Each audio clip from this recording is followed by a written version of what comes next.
सातम काम क्रोध लोभ क्षुनी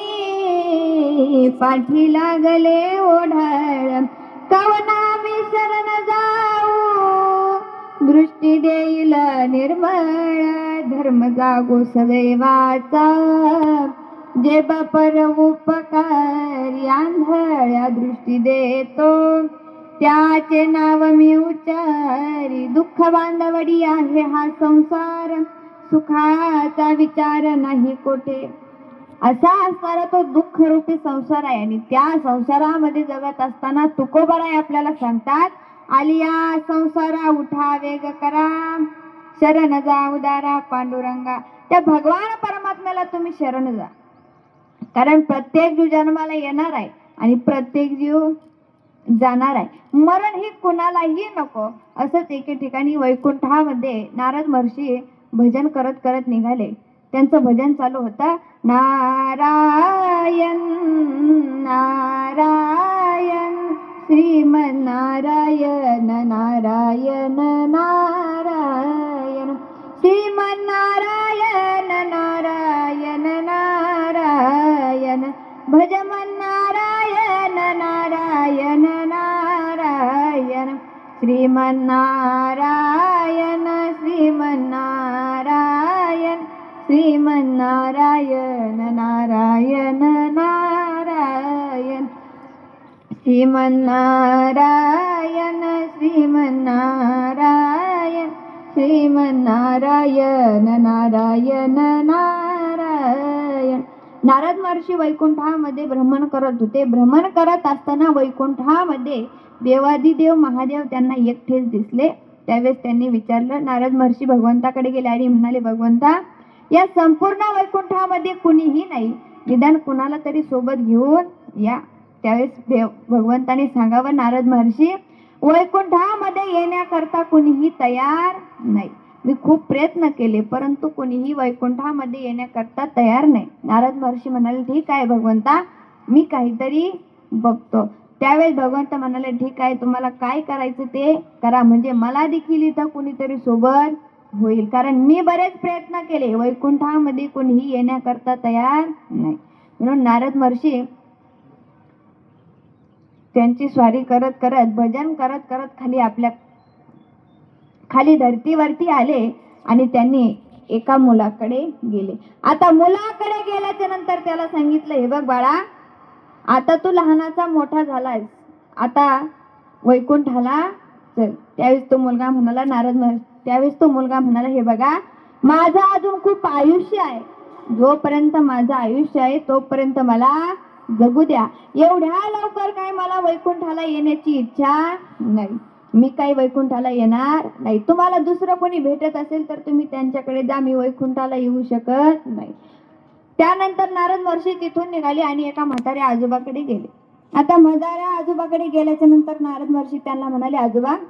आता तुमचा संसार झाला तुम्हाला देखील मुलं बाळ झाली आता तुमचं वय झालं आता तुम्ही तरी वैकुंठाला चला त्यावेळेस आजोबा म्हणाले अरे माझ्या मुलांचं लग्न झालं परंतु अजून माझ्या मुलाला मुलं झाली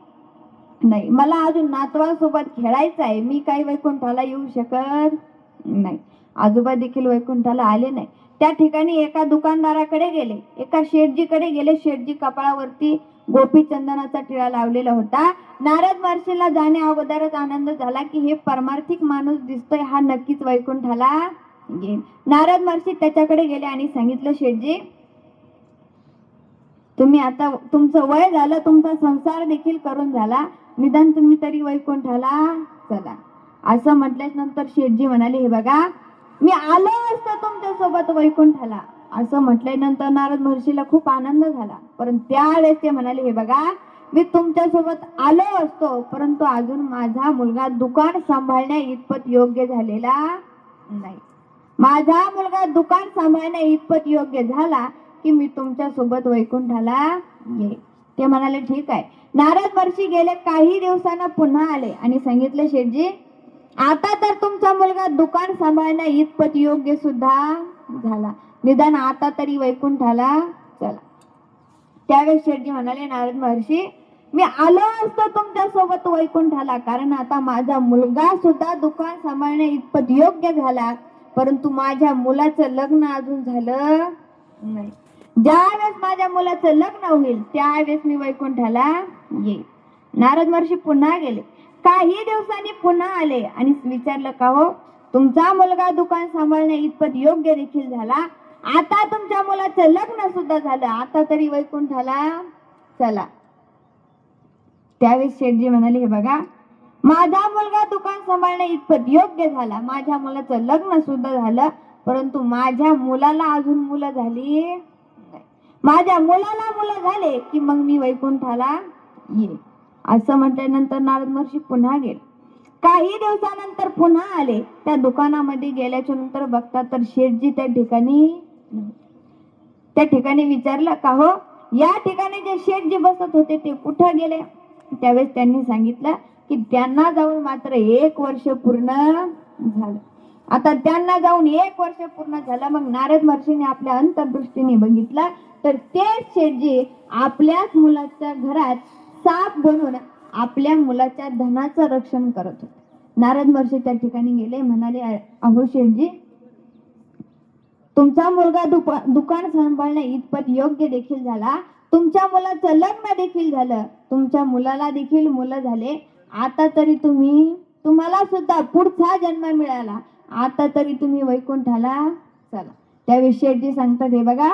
माझा मुलगा जरी दुकान सांभाळणे इतपत योग्य झाला असला, जरी त्याचं लग्न झालं असलं, जरी त्याला मुलं झाली असली, तरी धन सांभाळणे इतपत अजून तो योग्य झालेला नाही. या धनाकडे तो जास्त लक्ष देत नाही, त्यामुळे ह्या धनाचं रक्षण मला करावं लागेल. काही दिवसानंतर या, मग आपण पुन्हा वैकुंठाला जाऊ. नारद महर्षी पुन्हा गेले. पुन्हा काही दिवसांनी आले. त्यावेळेस बघितलं तर तो साप त्या धनावरती नव्हता. पुन्हा आपल्या